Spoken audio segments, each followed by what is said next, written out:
How to chat with friends in Roblox on mobile. Hello everyone, this is Sabrina here to help you today. So without any further ado, let's get right into the video. So first, open your Roblox mobile.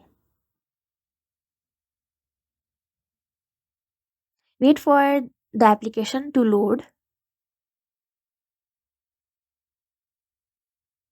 and once you reach in this interface, simply select I agree, and then in order to chat with friends, simply go to party and then simply add your friends like this.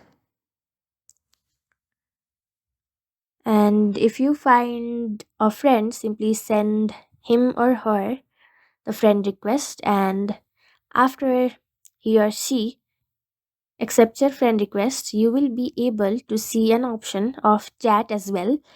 And then all you have to do is tap on it. You can also do it in the party section. Simply select your friend, and from there, you will be able to send the message. The message box will be just like the one in Discord or any other messaging platform. So, first, you will have to have a friend. So, that's it. Thank you for watching this video. Make sure to like, share, and subscribe to our YouTube channel.